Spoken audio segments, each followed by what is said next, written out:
اعوذ باللہ من الشیطان الرجیم بسم اللہ الرحمن الرحیم ألم نشرح لك صدرك ووضعنا عنك وزرك الذي أنقض ظهرك ورفعنا لك ذكرك۔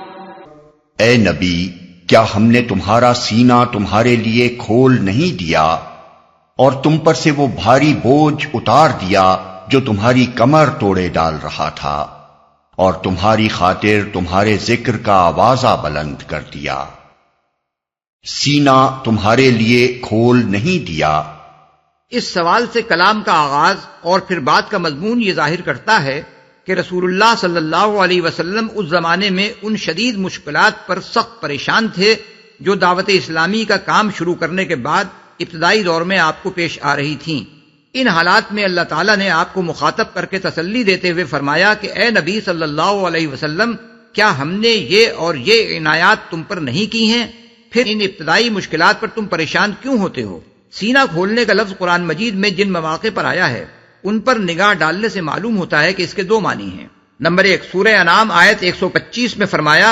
فَمَن يُرِدِ اللَّهُ أَن يَهْدِيَهُ يَشْرَحْ صَدْرَهُ لِلْإِسْلَامِ، یعنی پس جس شخص کو اللہ تعالیٰ ہدایت بخشنے کا ارادہ فرماتا ہے اس کا سینہ اسلام کے لیے کھول دیتا ہے۔ اور سورہ زمر آیت 22 میں فرمایا أَفَمَن شَرَحَ اللَّهُ صَدْرَهُ لِلْإِسْلَامِ فَهُوَ عَلَى نُورٍ مِّن رَبِّهِ، یعنی تو کیا وہ شخص جس کا سینہ اللہ نے اسلام کے لیے کھول دیا ہو پھر وہ اپنے رب کی طرف سے ایک روشنی پر چل رہا ہو؟ ان دونوں مقامات پر شرح صدر سے مراد ہر قسم کے ذہنی خلجان اور تردد سے پاک ہو کر اس بات پر پوری طرح مطمئن ہو جانا ہے کہ اسلام کا راستہ ہی برحق ہے، اور وہی عقائد، وہی اصول اخلاق و تہذیب و تمدن اور وہی احکام و ہدایات بالکل صحیح ہیں جو اسلام نے انسان کو دیے ہیں۔ 2، سورہ شعراء آیت 12-13 میں ذکر آیا ہے کہ حضرت موسیٰ علیہ السلام کو جب اللہ تعالیٰ نبوت کے منصب عظیم پر مامور کر کے فرعون اور اس کی عظیم سلطنت سے جا ٹکرانے کا حکم دے رہا تھا تو انہوں نے عرض کیا رب انی اخاف ان یکذبون ویضیق صدری، یعنی میرے رب، میں ڈرتا ہوں کہ وہ لوگ مجھے جھٹلا دیں گے اور میرا سینہ تنگ ہو رہا ہے۔ اور سورہ طٰہٰ آیات 25 اور 26 میں بیان کیا گیا ہے کہ اسی موقع پر حضرت موسیٰ علیہ السلام نے اللہ تعالیٰ سے دعا مانگی کہ رب اشرح لی صدری ویسر لی امری، یعنی میرے رب میرا سینہ میرے لیے کھول دے اور میرا کام میرے لیے آسان کر دے۔ یہاں سینے کی تنگی سے مراد یہ ہے کہ نبوت جیسے کار عظیم کا بار سنبھالنے اور تنہا کفر کی ایک جابر و قاہر طاقت سے ٹکر لینے کی آدمی کو ہمت نہ پڑ رہی ہو، اور شرح صدر سے مراد یہ ہے کہ آدمی کا حوصلہ بلند ہو جائے، کسی بڑی سے بڑی مہم پر جانے اور کسی سخت سے سخت کام کو انجام دینے میں بھی اسے تأمل نہ ہو، اور نبوت کی عظیم ذمہ داریاں سنبھالنے کی اس میں ہمت پیدا ہو جائے۔ غور کیا جائے تو محسوس ہوتا ہے کہ اس آیت میں رسول اللہ صلی اللہ علیہ وسلم کا سینہ کھول دینے سے یہ دونوں معنی مراد ہیں۔ پہلے معنی کے لحاظ سے اس کا مطلب یہ ہے کہ نبوت سے پہلے رسول اللہ صلی اللہ علیہ وسلم مشرکین عرب، نصارہ، یہود، مجوس سب کے مذہب کو غلط سمجھتے تھے اور اس حنیفیت پر بھی مطمئن نہ تھے جو عرب کے بعض قائلین توحید میں پائی جاتی تھی، کیونکہ یہ ایک مبہم عقیدہ تھا جس میں راہ راست کی کوئی تفصیل نہ ملتی تھی۔ اس کی تشریح ہم تفہیم القرآن جلد 4 سورہ السجدہ میں کر چکے ہیں۔ لیکن آپ کو چونکہ خود یہ معلوم نہ تھا کہ راہ راست کیا ہے، اس لیے آپ سخت ذہنی خلجان میں مبتلا تھے۔ نبوت عطا کر کے اللہ تعالیٰ نے آپ کے اس خلجان کو دور کر دیا اور وہ راہ راست کھول کر آپ کے سامنے رکھ دی، جس سے آپ کو کامل اطمینان قلب حاصل ہو گیا۔ دوسرے معنی کے لحاظ سے اس کا مطلب یہ ہے کہ نبوت عطا کرنے کے ساتھ اللہ تعالیٰ نے آپ کو وہ حوصلہ، وہ ہمت، وہ اولو العزمی اور وہ وسعت قلب عطا فرما دی جو اس منصب عظیم کی ذمہ داریاں سنبھالنے کے لیے درکار تھی۔ آپ اس وسیع علم کے حامل ہو گئے جو آپ کے سوا کسی انسان کے ذہن میں سما نہ سکتا تھا۔ آپ کو وہ حکمت نصیب ہو گئی جو بڑے سے بڑے بگاڑ کو دور کرنے اور سنوار دینے کی اہلیت رکھتی تھی۔ آپ اس قابل ہو گئے کہ جاہلیت میں مستغرق اور جہالت کے اعتبار سے انتہائی اکھڑ معاشرے میں کسی سر و سامان اور ظاہراً کسی پشت پناہ طاقت کی مدد کے بغیر اسلام کے علمبردار بن کر کھڑے ہو جائیں۔ مخالفت اور دشمنی کے کسی بڑے سے بڑے طوفان کا مقابلہ کرنے سے نہ ہچکچائیں۔ اس راہ میں جو تکلیفیں اور مصیبتیں بھی پیش آئیں ان کو صبر کے ساتھ برداشت کر لیں اور کوئی طاقت آپ کو اپنے موقف سے نہ ہٹا سکے۔ یہ شرح صدر کی بیش بہا دولت جب اللہ نے آپ کو عطا کر دی ہے تو آپ ان مشکلات پر دل گرفتہ کیوں ہوتے ہیں جو آغاز کار کے اس مرحلے میں پیش آ رہی ہیں؟ بعض مفسرین نے شرح صدر کو شق صدر کے معنی میں لیا ہے اور اس آیت کو اس معجزہ شق صدر کا ثبوت قرار دیا ہے جو احادیث کی روایات میں بیان ہوا ہے۔ لیکن حقیقت یہ ہے کہ اس معجزے کے ثبوت کا مدار احادیث کی روایات ہی پر ہے، قرآن سے اس کو ثابت کرنے کی کوشش صحیح نہیں ہے۔ عربی زبان کے لحاظ سے شرح صدر کو کسی طرح بھی شق صدر کے معنی میں نہیں لیا جا سکتا۔ علامہ آلوسی روح المعانی میں فرماتے ہیں کہ حمل الشرح فی الآیت علی شق الصدر ضعیف عند المحققین، یعنی محققین کے نزدیک اس آیت میں شرح کو شق صدر پر محمول کرنا ایک کمزور بات ہے۔ تمہاری کمر توڑے ڈال رہا تھا۔ مفسرین میں سے بعض نے اس کا مطلب یہ لیا ہے کہ نبوت سے پہلے ایام جاہلیت میں نبی صلی اللہ علیہ وسلم سے کچھ قصور ایسے ہو گئے تھے جن کی فکر آپ کو سخت گراں گزر رہی تھی، اور یہ آیت نازل کر کے اللہ تعالیٰ نے آپ کو مطمئن کر دیا کہ آپ کے وہ قصور ہم نے معاف کر دیے۔ لیکن ہمارے نزدیک یہ معنی لینا سخت غلطی ہے۔ اول تو لفظ وزر کے معنی لازماً گناہی کے نہیں ہیں، بلکہ یہ لفظ بھاری بوجھ کے لیے بھی بولا جاتا ہے، اس لیے کوئی وجہ نہیں کہ اس کو خواہ مخواہ برے معنی میں لیا جائے۔ دوسرے، حضور صلی اللہ علیہ وسلم کی نبوت سے پہلے کی زندگی بھی اس قدر پاکیزہ تھی کہ قرآن میں مخالفین کے سامنے اس کو ایک چیلنج کے طور پر پیش کیا گیا تھا۔ چنانچہ نبی صلی اللہ علیہ وسلم سے کفار کو مخاطب کر کے یہ کہلوایا گیا کہ فقط لبثت فیکم عمرا من قبلی، یعنی میں اس قرآن کو پیش کرنے سے پہلے تمہارے درمیان ایک عمر گزار چکا ہوں، سورہ یونس آیت 16۔ اور حضور صلی اللہ علیہ وسلم اس کردار کے انسان بھی نہ تھے کہ لوگوں سے چھپ کر آپ نے کوئی گناہ کیا ہو، معاذ اللہ۔ اگر ایسا ہوتا تو اللہ تعالیٰ تو اس سے ناواقف نہ ہو سکتا تھا کہ جو شخص کوئی چھپا ہوا داغ اپنے دامن پر لیے ہوئے ہوتا اس سے خلق خدا کے سامنے برملا وہ بات کہلواتا جو سورہ یونس کی مذکورہ بالا آیت میں اس نے کہلوائی ہے۔ پس در حقیقت اس آیت میں وزر کے صحیح معنی بھاری بوجھ کے ہیں، اور اس سے مراد رنج و غم اور فکر و پریشانی کا وہ بوجھ ہے جو اپنی قوم کی جہالت و جاہلیت کو دیکھ دیکھ کر آپ کی حساس طبیعت پر پڑ رہا تھا۔ آپ کے سامنے بت پوجے جا رہے تھے، شرک اور مشرکانہ اوہام و رسوم کا بازار گرم تھا، اخلاق کی گندگی اور بے حیائی ہر طرف پھیلی ہوئی تھی، معاشرت میں ظلم اور معاملات میں فساد عام تھا، زورداروں کی زیادتیوں سے بے زور پس رہے تھے، لڑکیاں زندہ دفن کی جا رہی تھیں، قبیلوں پر قبیلے چھاپے مار رہے تھے، اور بعض اوقات 100 برس تک انتقامی لڑائیوں کا سلسلہ چلتا رہتا تھا۔ کسی کی جان، مال اور آبرو محفوظ نہ تھی جب تک کہ اس کی پشت پر کوئی مضبوط جتھا نہ ہو۔ یہ حالت دیکھ کر آپ کوڑتے تھے، مگر اس بگاڑ کو دور کرنے کی کوئی صورت آپ کو نظر نہ آتی تھی۔ یہی فکر آپ کی کمر توڑے ڈال رہی تھی، جس کا بار گراں اللہ تعالیٰ نے ہدایت کا راستہ دکھا کر آپ کے اوپر سے اتار دیا، اور نبوت کے منصب پر سرفراز ہوتے ہی آپ کو معلوم ہو گیا کہ توحید اور آخرت اور رسالت پر ایمان ہی وہ شاہ کلید ہے جس سے انسانی زندگی کے ہر بگاڑ کا قفل کھولا جا سکتا ہے اور زندگی کے ہر پہلو میں اصلاح کا راستہ صاف کیا جا سکتا ہے۔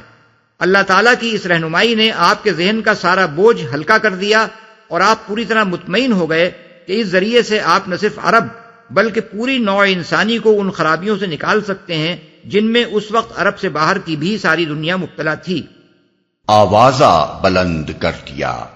یہ بات اس زمانے میں فرمائی گئی تھی جب کوئی شخص یہ سوچ بھی نہ سکتا تھا کہ جس فرد فرید کے ساتھ گنتی کے چند آدمی ہیں اور وہ بھی صرف شہر مکہ تک محدود ہیں، اس کا آوازہ دنیا بھر میں کیسے بلند ہوگا اور کیسی ناموری اس کو حاصل ہوگی۔ لیکن اللہ تعالیٰ نے ان حالات میں اپنے رسول صلی اللہ علیہ وسلم کو یہ خوشخبری سنائی اور پھر عجیب طریقے سے اس کو پورا کیا۔ سب سے پہلے آپ کے رفع ذکر کا کام اس نے خود آپ کے دشمنوں سے لیا۔ کفار مکہ نے آپ کو زک دینے کے لیے جو طریقے اختیار کیے ان میں سے ایک یہ تھا کہ حج کے موقع پر جب تمام عرب سے لوگ کھچ کھچ کر ان کے شہر میں آتے تھے، اس زمانے میں کفار کے وفود حاجیوں کے ایک ایک ڈیرے پر جاتے اور لوگوں کو خبردار کرتے کہ یہاں ایک خطرناک شخص محمد صلی اللہ علیہ وسلم نامی ہے جو لوگوں پر ایسا جادو کرتا ہے کہ باپ بیٹے، بھائی بھائی اور شوہر اور بیوی میں جدائی پڑ جاتی ہے، اس لیے ذرا اس سے بچ کر رہنا۔ یہی باتیں وہ ان سب لوگوں سے بھی کہتے تھے جو حج کے سوا دوسرے دنوں میں زیارت یا کسی کاروبار کے سلسلے میں مکہ آتے تھے۔ اس طرح اگرچہ وہ حضور صلی اللہ علیہ وسلم کو بدنام کر رہے تھے، لیکن اس کا نتیجہ یہ ہوا کہ عرب کے گوشے گوشے میں آپ کا نام پہنچ گیا، اور مکے کے گوشے گمنامی سے نکال کر خود دشمنوں نے آپ کو تمام ملک کے قبائل سے متعارف کرا دیا۔ اس کے بعد یہ بالکل فطری امر تھا کہ لوگ یہ معلوم کریں کہ وہ شخص ہے کون، کیا کہتا ہے، کیسا آدمی ہے، اس کے جادو سے متاثر ہونے والے کون لوگ ہیں، اور ان پر اس کے جادو کا آخر کیا اثر پڑا ہے۔ کفار مکہ کا پروپیگنڈا جتنا جتنا بڑھتا چلا گیا، لوگوں میں یہ جستجو بھی بڑھتی چلی گئی۔ پھر جب اس جستجو کے نتیجے میں لوگوں کو آپ کے اخلاق اور آپ کی سیرت و کردار کا حال معلوم ہوا، جب لوگوں نے قرآن سنا اور انہیں پتہ چلا کہ وہ تعلیمات کیا ہیں جو آپ پیش فرما رہے ہیں، اور جب دیکھنے والوں نے یہ دیکھا کہ جس چیز کو جادو کہا جا رہا ہے اس سے متاثر ہونے والوں کی زندگیاں عرب کے عام لوگوں کی زندگیوں سے کس قدر مختلف ہو گئی ہیں، تو وہی بدنامی نیک نامی سے بدلنی شروع ہو گئی، حتیٰ کہ ہجرت کا زمانہ آنے تک نوبت یہ پہنچ گئی کہ دور و نزدیک کے عرب قبائل میں شاید ہی کوئی قبیلہ ایسا رہ گیا ہو جس میں کسی نہ کسی شخص یا کنبے نے اسلام قبول نہ کر لیا ہو، اور جس میں کچھ نہ کچھ لوگ رسول اللہ صلی اللہ علیہ وسلم سے اور آپ کی دعوت سے ہمدردی اور دلچسپی رکھنے والے پیدا نہ ہو گئے ہوں۔ یہ حضور صلی اللہ علیہ وسلم کے رفع ذکر کا پہلا مرحلہ تھا۔ اس کے بعد ہجرت سے دوسرے مرحلے کا آغاز ہوا، جس میں ایک طرف منافقین، یہود اور تمام عرب کے اکابر مشرکین رسول اللہ صلی اللہ علیہ وسلم کو بدنام کرنے میں سرگرم تھے، اور دوسری طرف مدینہ طیبہ کی اسلامی ریاست خدا پرستی اور خدا ترسی، زہد و تقوی، طہارت اخلاق، حسن معاشرت، عدل و انصاف، انسانی مساوات، مالداروں کی فیاضی، غریبوں کی خبرگیری، عہد و پیمان کی پاسداری اور معاملات میں راست بازی کا وہ عملی نمونہ پیش کر رہی تھی جو لوگوں کے دلوں کو مسخر کرتا چلا جا رہا تھا۔ دشمنوں نے جنگ کے ذریعے سے حضور صلی اللہ علیہ وسلم کے اس بڑھتے ہوئے اثر کو مٹانے کی کوشش کی، مگر آپ کی قیادت میں اہل ایمان کی جو جماعت تیار ہوئی تھی اس نے اپنے نظم و ضبط، اپنی شجاعت، اپنی موت سے بے خوفی اور حالت جنگ تک میں اخلاقی حدود کی پابندی سے اپنی برتری اس طرح ثابت کر دی کہ سارے عرب نے ان کا لوہا مان لیا۔ 10 سال کے اندر حضور صلی اللہ علیہ وسلم کا رفع ذکر اس طرح ہوا کہ وہی ملک جس میں آپ کو بدنام کرنے کے لیے مخالفین نے اپنا سارا زور لگا دیا تھا، اس کا گوشہ گوشہ اشہد ان محمد الرسول اللہ کی صدا سے گونج اٹھا۔ پھر تیسرے مرحلے کا افتتاح خلافت راشدہ کے دور سے ہوا، جب آپ کا نام مبارک تمام روئے زمین میں بلند ہونا شروع ہو گیا۔ یہ سلسلہ آج تک بڑھتا ہی جا رہا ہے اور انشاءاللہ قیامت تک بڑھتا چلا جائے گا۔ دنیا میں کوئی جگہ ایسی نہیں ہے جہاں مسلمانوں کی کوئی بستی موجود ہو اور دن میں 5 مرتبہ اذان میں بآواز بلند محمد صلی اللہ علیہ وسلم کی رسالت کا اعلان نہ ہو رہا ہو، نمازوں میں حضور صلی اللہ علیہ وسلم پر درود نہ بھیجا جا رہا ہو، جمعے کے خطبوں میں آپ کا ذکر خیر نہ کیا جا رہا ہو، اور سال کے 12 مہینوں میں سے کوئی دن اور دن کے 24 گھنٹوں میں سے کوئی وقت ایسا نہیں ہے جب روئے زمین میں کسی نہ کسی جگہ حضور صلی اللہ علیہ وسلم کا ذکر مبارک نہ ہو رہا ہو۔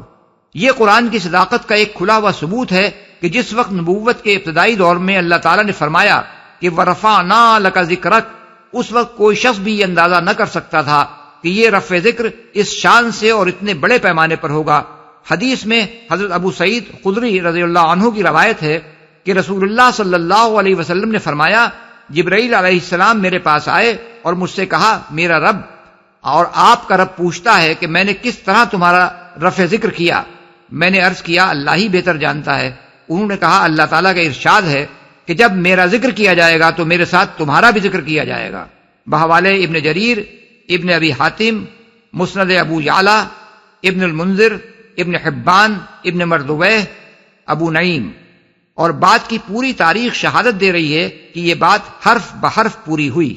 فَإِنَّ مَعَ الْعُسْرِ يُسْرًا إِنَّ مَعَ الْعُسْرِ يُسْرًا، پس حقیقت یہ ہے کہ تنگی کے ساتھ فراخی بھی ہے، بے شک تنگی کے ساتھ فراخی بھی ہے۔ اس بات کو 2 مرتبہ دہرایا گیا ہے تاکہ حضور کو پوری تسلی دے دی جائے کہ جن سخت حالات سے آپ اس وقت گزر رہے ہیں یہ زیادہ دیر رہنے والے نہیں ہیں، بلکہ ان کے بعد قریب ہی میں اچھے حالات آنے والے ہیں۔ بظاہر یہ بات متناقض معلوم ہوتی ہے کہ تنگی کے ساتھ فراخی ہو، کیونکہ دونوں چیزیں بیک وقت جمع نہیں ہوتی، لیکن تنگی کے بعد فراخی کہنے کے بجائے تنگی کے ساتھ فراخی کے الفاظ اس معنی میں استعمال کیے گئے ہیں کہ فراخی کا دور اس قدر قریب ہے کہ گویا وہ اس کے ساتھ ہی چلا آ رہا ہے۔ فَإِذَا فَرَغْتَ فَانصَبْ وَإِلَى رَبِّكَ فَارْغَب۔ لہذا جب تم فارغ ہو تو عبادت کی مشقت میں لگ جاؤ اور اپنے رب ہی کی طرف راغب ہو۔ فارغ ہونے سے مراد اپنے مشاغل سے فارغ ہونا ہے، خواہ وہ دعوت و تبلیغ کے مشاغل ہوں یا اسلام قبول کرنے والوں کی تعلیم و تربیت کے مشاغل یا اپنے گھر بار اور دنیاوی کاموں کے مشاغل۔ حکم کا منشا یہ ہے کہ جب کوئی اور مشغولیت نہ رہے تو اپنا فارغ وقت عبادت کی ریاضت و مشقت میں صرف کرو اور ہر طرف سے توجہ ہٹا کر صرف اپنے رب کی طرف متوجہ ہو جاؤ۔